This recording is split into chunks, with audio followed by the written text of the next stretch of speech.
today with improved production and say a very good morning to Chad Naylon in commentary. Good morning to you too, Jess. I've got Warren Luff joining me for the very first session on track. Last day here in the top end. It's been a really good weekend so far at the CrownBet Darwin Triple Crown. And everyone is getting their favourite vantage point. Luffy, like that spot there on the Armco. That's a pretty brave spot to sit and watch these improved production car guys go around because they're pretty loose and wild. Yeah, they certainly are. And so far this weekend, these guys have put on some fantastic racing. And again, we see another 8-lap sprint race for these guys. But again, like what we saw yesterday, traffic is going to be the big deciding factor.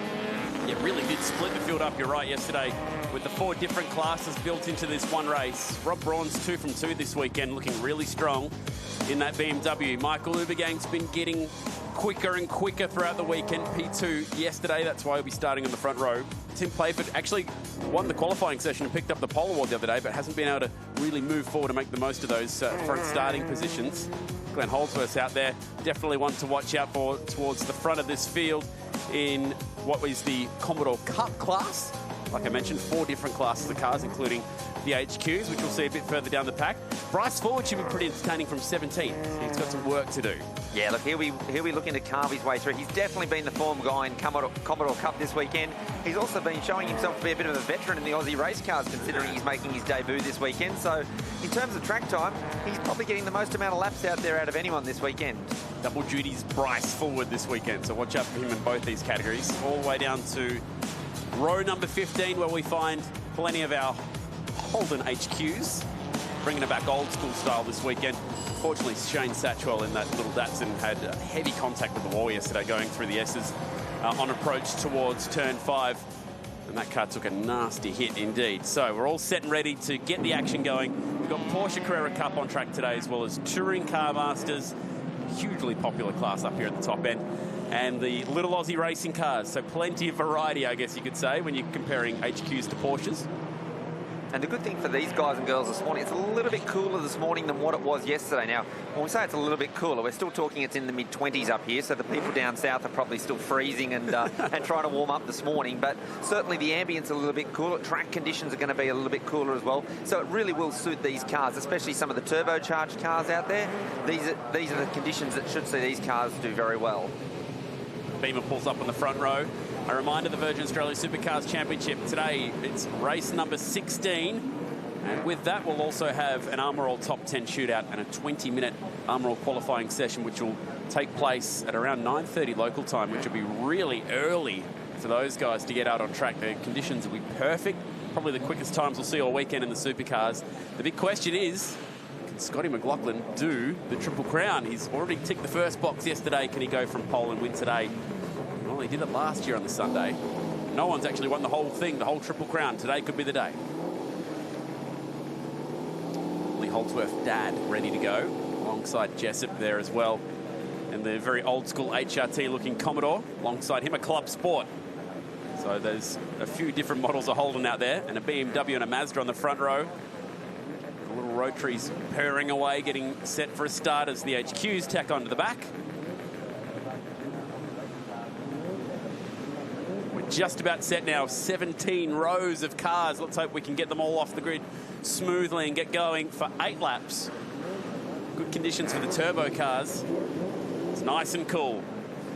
Ready to bring the noise back to the top end. Darwin's Hidden Valley.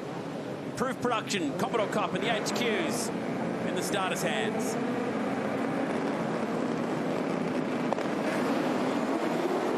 Again, Playford slow to jump off that second row. Braun with a really nice start of the BMW. He and Ubergang clearing out down to the first corner. The big V8s, including the Club Sport, as Salmon got a fresh start. Might just swing around Playford and take P3 away. About 4 wide further back in the pack. And then there's the HQs. Yeah, we saw that in race 1. Tim Playford had a really bad start in race 1. Probably the start in race 3 was even worse for him. So he's got a bit of work cut out. But the interesting thing's going to be is, can Ubergang keep with Braun? Because we've seen once Braun tends to get out in front, he tends to clear away and do the race for himself. Playford wasting no time. Back to P3. Getting around 7's Club Sport nice and early. Shadows still across the circuit. Up at turn 6, the hairpin inside the valley. Long field of cars cars winding its way through. Leaders are already up towards turn 9, and the HQs are still working their way around turn 5. The guys and girls back there in the HQ class really do put on some fantastic racing. They're out there sort of trying their very best, and you'll see by about sort of lap 4 when the leaders come around to lap them, you'll start to get a really good idea as to the speed difference between these cars. But as I said, you've got to remember these guys and girls, they're still out there they're fighting hard in their own sort of little race within the race. Ubergang can stay with Braun. The BMW, he might just have a chance through the traffic because he's very aggressive.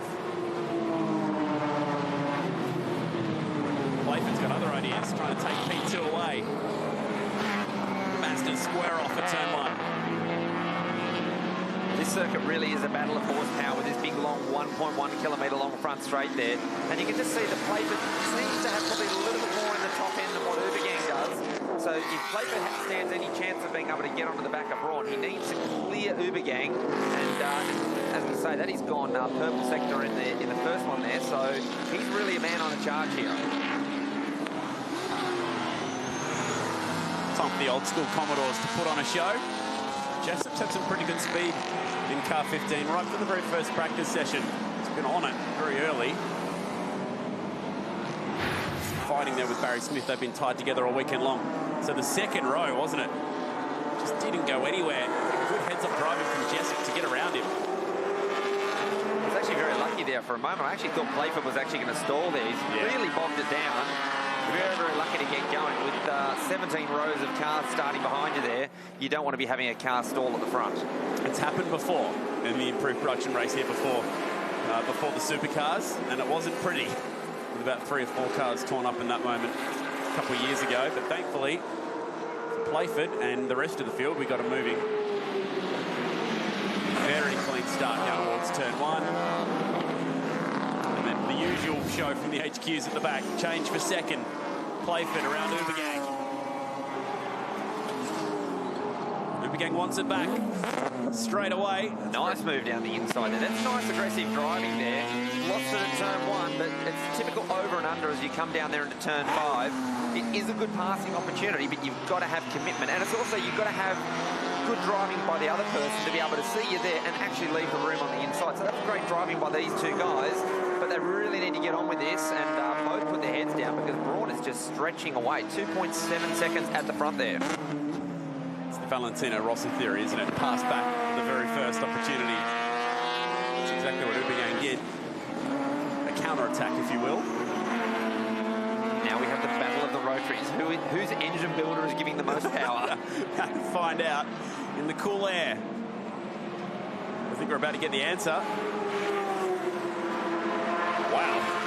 Fair difference. Obviously, the slipstream certainly does come into play because the small little Mazda RX-3 is probably not the most aerodynamic car that's ever been produced.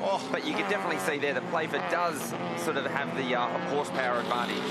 Quick hands from Ubergang as he tried to hang it around the outside. I think that was Braun potentially dropping 1 or 2 wheels off with the BMW. That's what the dust cloud was about. And you can see there Playford was a bit of a wake-up to the manoeuvre down the inside that time. He positioned his car very well to the middle of the track there. He knew what Ubergang was going to try and do. Maybe wasn't quite expecting him to have an attack here at the hairpin.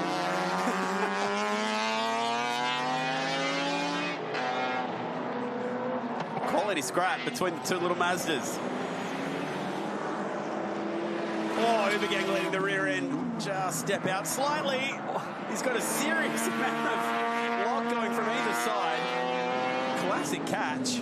And ultimately, it actually didn't cost him that much time. It probably, if anything, it actually straightened him up and gave him a good run down the hill. So he's a man on a charge here. Now let's see what he can do with the slipstream here. We saw before that Playford probably has the horsepower advantage. And in this situation here, Ubergang probably didn't get the best run onto the front straight. So maybe not this time round. So this is the leader, exit turn 1 last lap. Oh yeah, pushing. 3.3 second lead and he's still pushing that hard. Watch the yellow gloves of the 63 here. Now we've seen a few cars come to sort of grief at this corner. My guess is going to be right on probably the downshift. Bit of a rear lock up there, but nice recovery. Great catch. The Battle and Commodore Cup going on. Holdsworth, father of. And he's being attacked everywhere. And there is Lee watching Dad. I had a chat to him yesterday about it. He said Dad's stolen the show this weekend. Everyone's talking about how good he's going. Loves his chance to get back in the old Commodore Cup car. The old Holdsworth family have been a part of this series for a while. Glenn's busy here, isn't he? Just lost a spot. Lee will be giving him a few notes after the race. Dad, you don't leave the door open down there. Oh no, Ubergang in traffic has been caught out with one of the HQs. And this was one of the talking points pre-race. Witness marks down the left-hand side of that car. Got to be careful through the traffic, but it's also a great chance to make up some time and some positions. And unfortunately for Michael Ubergang, it's caught him out. Whoa. That's wild. That's a huge, huge moment there. Oh. It's almost a carbon copy of what happened before, where he sort of lost the rear of the car on entry, but this time he hasn't got away with it. That's a decent whack down the right-hand side of that little Mazda. It's probably giving up about a ton of weight to the HQ as well. That's a pretty crazy moment. We've had so many cars off in that gravel trap this weekend, but none quite like that. And it puts the decisions to be made now in the hands of race control, because do they keep this race going with that car stuck there? Looks like that's the option at the moment. 3 to go for the leader. That'll become 2 laps in about 10 seconds time. So they should be able to cover that with yellow flags there. So you'll see that in the lead up to that there, they'll have the yellow flag out. Or checkered flag. We'll call it early. Or a surprise checkered flag to finish it off. That's one way to get around it. No problem. They'll throw the checkered flag on that one. Better than a safety car, I guess. And with one car stuck down in the gravel trap, they'll throw the early checkers. And it's P1 today for Ron Broad, I should say. Ross Brawn would be pretty impressed if he's out there in a BMW. But for Rob Braun, it's 3 from 3. Nice drive. Unfortunately for Ubergang, finishes up in the gravel. I had a feeling at some point this weekend I was going to slip and say Ross Brawn. It's a big dent in the side of the door of the HQ. There's probably about 5 million of those doors getting around in Australia, though, so that's okay. Well, small dent on the HQ and a lot of damage on the RX3. You should see the other guy. So Playford home for second. Salmon, his best result at home for third. Bryce Ford, 5th outright from 17th. Not a bad drive for Bryce. Knows his way around Hidden Valley, it's fair to say. And that concludes the action for improved production this weekend. That ended up being a fair old margin. 17 seconds. Yeah, well, we actually saw Tim Playford going very slow on the lead up to the checkered flag. So I wonder if on that last lap, if he's actually had a bit of a mechanical problem and been sort of very lucky that they've called the race early. Yeah, quite possible. Ross Salmon doing a really nice job this weekend inside the top 5. Further back, that's a good drive from Ling. He'll be second in his class. Holdsworth ends up finishing 3rd in class. So that was a nice effort from Glenn. Here he is, P11 outright. Look a bit further down and it's Craig Wright, who will finish 1st in the under 2 litre class. We pick our way through the order. Heinrich, that'll be 1st in class for the HQs today. The Heinrichs have been running around in the HQs for a long, long time. 19th outright and 1st in class. This massive field of cars. All the way down to poor Michael Ubergang, who started on the front row and finished in the gravel. We didn't see Shane Satchell get out there as well after his moment yesterday. So it was a slow start for Playford off the second row, who'd end up fighting his way back and finishing P2. Had to be aggressive down at turn 1 and try and make up a few of those spots that he lost early. Really good battle for second between the two Mazdas. Yeah, great move here by Ubergang. Flicked down the inside. Probably caught Playford napping there just a little bit, but very quickly Playford got his way back. Used the horsepower advantage, straight past him down the front straight. Entertaining battles the whole way through the pack. And how about this for a moment, the 63. Just trying to stay with Playford's car, which had a little bit more power down the front straight. That was the level of effort. The leader opened up a 13-second lead. Itso pushing very hard. And then this moment, wow, backwards over the curb, smack into the side of one of the HQs, and then stuck out in the gravel trap. Goodness me, that was a fairly big moment.